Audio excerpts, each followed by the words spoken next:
As we stated already, SIDS is the most common cause of death among infants between 1 month and 12 months old. What is SIDS exactly? The most widely accepted definition of SIDS is the sudden death of an infant under 1 year of age, which remains unexplained after a thorough case investigation, including performance of a complete autopsy, examination of the death scene, and review of the clinical history. This means that all other possible causes of death must be ruled out for a SIDS diagnosis to occur. Many different factors must be considered. This includes autopsy findings, findings from an investigation of the place of death, and a review of the baby's and possibly even the family's medical history. SIDS is sometimes called crib death because these babies die while sleeping. While a lot of research has been done on SIDS, the exact cause remains unknown. Some researchers believe SIDS may be related to babies having problems with sleep arousal or waking up, and problems with their bodies detecting a buildup of carbon dioxide in the blood. But the exact cause of SIDS is still unclear.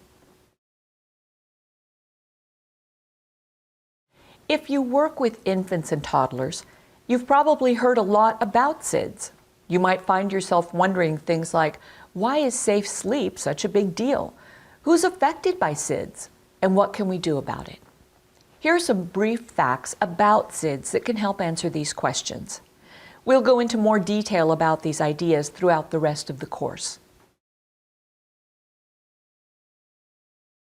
In 2010, more than 2,000 babies died of SIDS. That's more than 5 babies each day.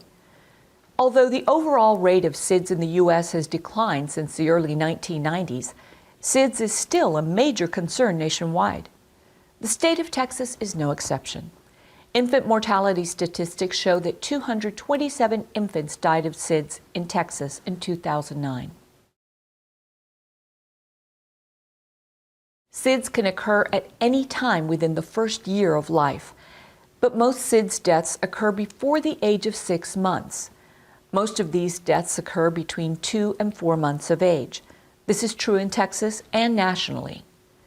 While SIDS affects all groups of people, there appear to be some who are at greater risk.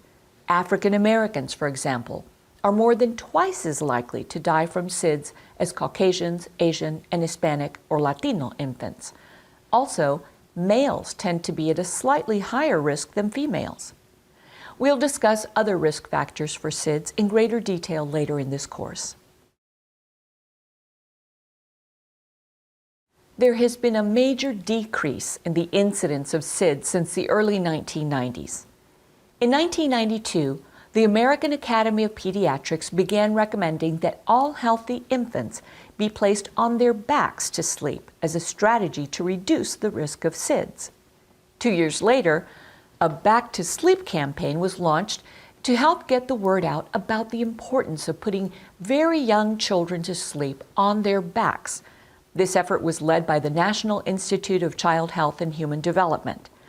Their partners included the U.S. Public Health Service, the American Academy of Pediatrics, also called the AAP, the SIDS Alliance, and the Association of SIDS and Infant Mortality Programs.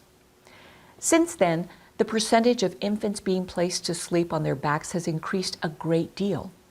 During this same period, SIDS rates have declined by more than 50%. While this is a great victory for the campaign, the incidence of other sleep-related causes of infant death has increased in recent years. As a result, the Back to Sleep campaign has been refocused and renamed.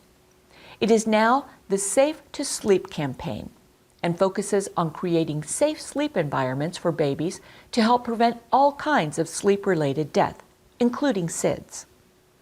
Other efforts have also been launched in an attempt to inform parents and child care providers about what they can do to reduce the risk of SIDS.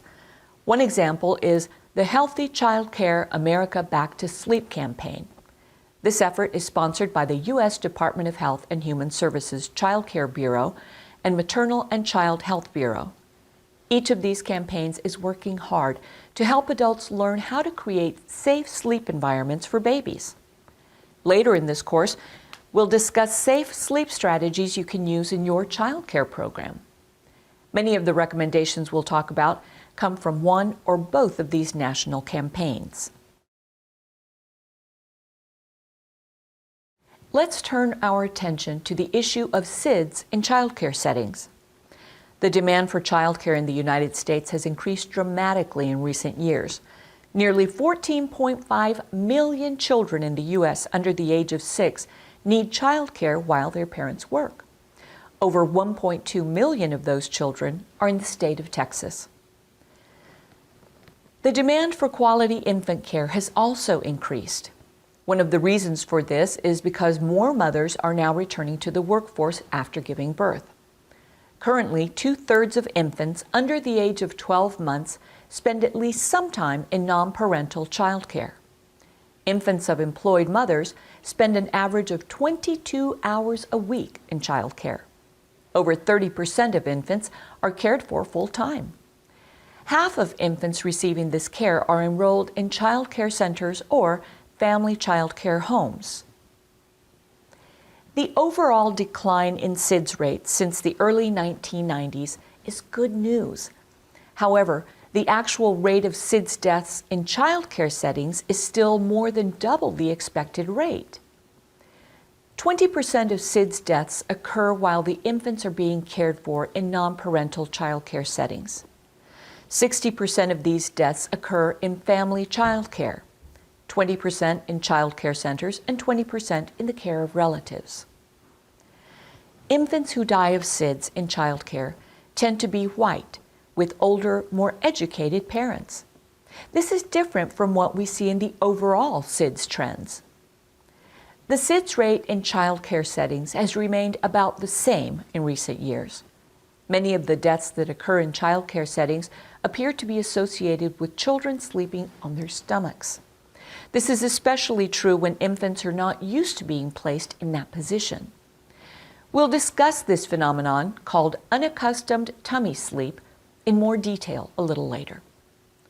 A study done in 1996 found that 43% of licensed child care center staff did not know about the link between sleep position and SIDS. Other studies have found that 20 to 25% of child care center employees continue to place infants to sleep on their stomachs, even though they're aware of the risk.